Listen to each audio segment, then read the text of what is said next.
Olá, olá, boa tarde a todos e bem-vindos ao canal da Suno Research. Eu sou Carlos Cauti e sou editor-chefe do portal Suno Notícias e estamos aqui hoje com o nosso especialista em renda variável, o João Arthur. Muito boa tarde, João. Boa tarde, prazer estar aqui falando sobre os resultados das empresas. Está muito aquecido esse momento de resultado trimestral, então vamos comentar aqui alguns números de empresas importantes que estão divulgando resultados. Exatamente, a gente vai comentar hoje duas empresas que acabaram de soltar seus resultados trimestrais e anuais, o Banco ABC e a Klabin. Vamos iniciando com o Banco ABC, que reportou um lucro líquido de 528,4 milhões em 2019, uma alta de 26,4%. O lucro líquido, por sua vez, no quarto trimestre registrou uma queda de 2,7% em relação ao trimestre anterior. Entretanto, o próprio banco relatou que na comparação anual houve um crescimento de 6,8%. João, o que a gente pode comentar desse resultado do Banco ABC? Foi um resultado, eu diria, razoável, um crescimento modesto. A gente tem aí no lucro líquido recorrente um crescimento de 6,8%. Não é desprezível, mas não é muito. Se a gente considerar também o Banco ABC, ele tem uma particularidade, Carlos, que é o seguinte: ele emite novas ações. Então, se a gente for parar para analisar o lucro líquido recorrente por ação, na verdade ele cresceu ali um pouco acima de 4%, que é só um pouco acima da inflação. Então, a gente gostaria de ver um crescimento maior. Mas, no entanto, tem alguns motivos que justificam esse menor crescimento do banco, né? Tiveram aumento da PPD, que se chama Provisão para Pagamento de Credores Duvidosos, que é o seguinte: o banco faz um empréstimo e ele já espera que uma parte daquele empréstimo não vai ser pago, e ele provisiona isso no seu balanço. Houve, então, nesse trimestre, uma alta nisso. E também o banco elevou muito a despesa com o pessoal. O banco está querendo crescer bastante, principalmente no segmento chamado de middle, que é empresas médias que faturam ali uma média de até 350 milhões de reais. Ele hoje atua muito mais no segmento de corporate e large corporate, que são empresas maiores, e agora ele está entrando muito forte no segmento de middle. Tanto é que ele está prevendo um crescimento para os próximos 2 anos de até 68% ao ano nesse segmento. E esse segmento é muito importante porque ele tem margens maiores para a empresa. Então ela está investindo, está contratando pessoal, e esse resultado aqui, que ficou um pouco abaixo, foi um pouco assim sinal dessa visão de longo prazo do banco para crescer no futuro. E também tiveram alguns destaques, foi, por exemplo, a receita do banco de investimentos, né, que é toda a parte de emissão de debêntures, emissão, por exemplo, de ações, toda a parte de banco de investimentos entra aí. Teve uma receita recorde que, inclusive, foi importante para fazer com que o resultado não fosse tão ruim. Teve um crescimento dessa área, então, assim, resultado modesto. Para os próximos anos, a gente espera aí um crescimento forte da parte de middle, e que o banco siga crescendo sua carteira de crédito, né? O crescimento da carteira de crédito ainda foi razoável. O que é a carteira de crédito? É todos os empréstimos que o banco tem. Cresceu 15%. Ele já divulgou o guidance, né, que é a projeção de crescimento para os próximos anos. Deve seguir nessa linha.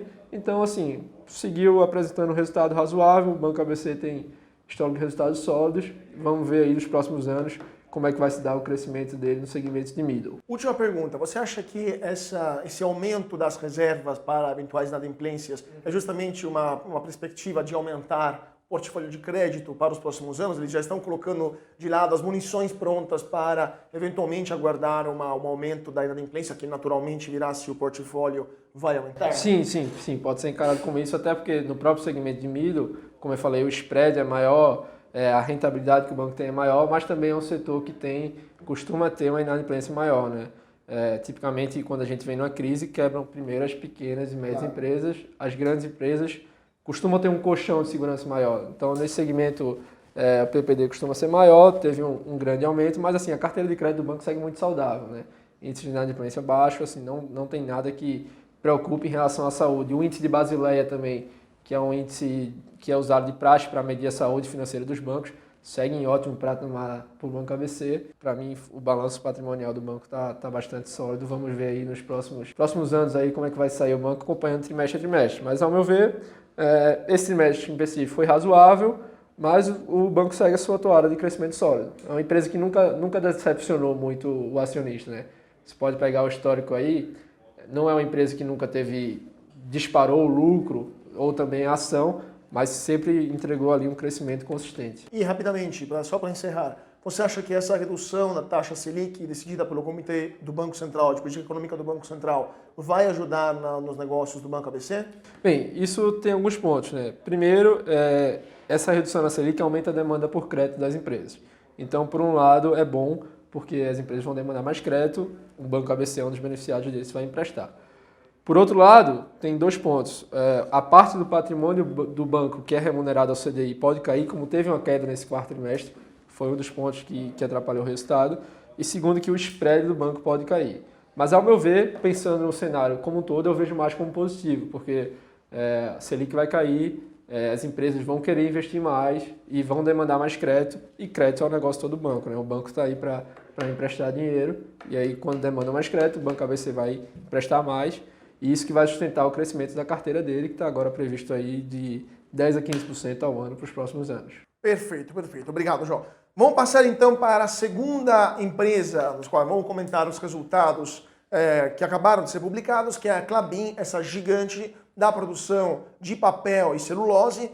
A Klabin que registrou um lucro de 631 milhões no quarto trimestre de 2019, uma alta de 204%. Mas, em relação ao ano inteiro, 2019, em comparação com 2018, o que a gente pode destacar, João? E quais são os detalhes desse balanço que muitas vezes não aparecem para o investidor que não tem muita prática com a contabilidade de uma empresa? Vamos lá, para mim o ano da Klabin foi muito positivo. E por quê? Porque ela lidou também com um cenário muito adverso, né? E vamos explicar o que foi esse cenário adverso. Você com certeza viu o noticiário, guerra comercial, China, Estados Unidos. A Klabin é uma empresa que exporta muito, depende muito da demanda chinesa. Isso meio que ameaçou os negócios dela com alguns preços de commodities. E mesmo assim ela conseguiu ter crescimento de receita líquida, conseguiu ter crescimento de EBITDA, conseguiu ter crescimento muito grande no lucro líquido, mesmo nesse cenário todo adverso. Até a empresa estava comentando, né, que foi meio que assim, até setembro eles estavam nesse cenário adverso, depois disso melhorou, tanto no quesito da guerra comercial, né, sinais de acordo aí Estados Unidos e China, quanto também no cenário doméstico, tá certo? Que a Klabin, é importante mencionar, ela divide o seu negócio em vários setores, né?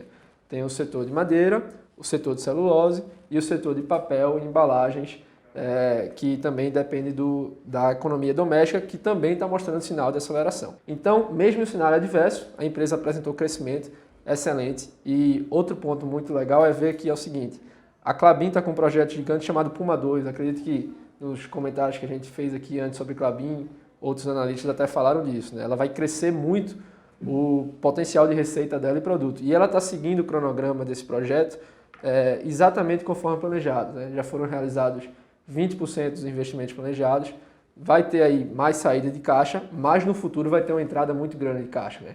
Porque a demanda para a Klabin de embalagem é algo muito certo, assim.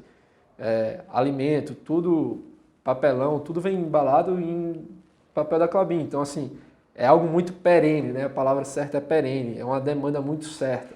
Então, a Klabin tem esse projeto gigante, que é o Puma 2, para você ter uma ideia, Carlos, previsão de investir no total 9,1 bilhões de reais. E ela está cumprindo esse cronograma perfeitamente. Esse projeto provavelmente vai entrar completamente em operação a partir de 2023 e vai gerar muito dividendo para a Klabin. É uma empresa que tem um histórico excelente de pagamento de dividendo, de crescimento de EBITDA. É uma companhia assim, que merece destaque, uma das mais antigas do Brasil, está presente na Bolsa há muito tempo e para o pessoal que gosta de dividendo, ela costuma ser uma das preferidas, né? Uma boa parte na carteira para ter bons dividendos, né? Sim, uma boa... Como o pessoal fala, vaca leiteira, né? Klabin se caracterizou por ser uma vaca leiteira, paga dividendo constante. Paga dividendo em relação a EBITDA, ela tem um percentual de EBITDA. Se você pegar o histórico de lucro da Klabin, você vai ver que em algum momento ela dá um prejuízo, mas mais por questões contábeis, né, que a gente estava até aqui falando antes. Se você olhar o EBITDA, é um histórico crescente, assim, quase que uma escadinha perfeita, e ela paga o dividendo justamente em relação a esse EBITDA. E aí ela sempre pagou dividendos crescentes. Para quem gosta de dividendo, é uma empresa que vale a pena você estudar, aguardar algum momento de entrada interessante, encarteirar. Uma empresa muito perene. Eu particularmente acho que ela é uma empresa interessante. Então, é ótimo para a carteira de viúva, né? Para fazer uma carteira de viúva. Obviamente tem que comprar no preço certo, né? Porque assim, paga dividendo, você vai ter que olhar o dividend yield projetado, depende do preço. Mas ela tem essa fama assim de Ótimo. de carteira de viúva, vaca leiteira, pode chamar como quiser. Como quiser. Gente, por hoje é só. Muito obrigado, João, por estar conosco. Muito obrigado a vocês pela atenção e a gente volta em breve com mais comentários sobre os resultados trimestrais e anuais das empresas mais importantes do Brasil. Mais uma vez, muito obrigado pela atenção e até mais.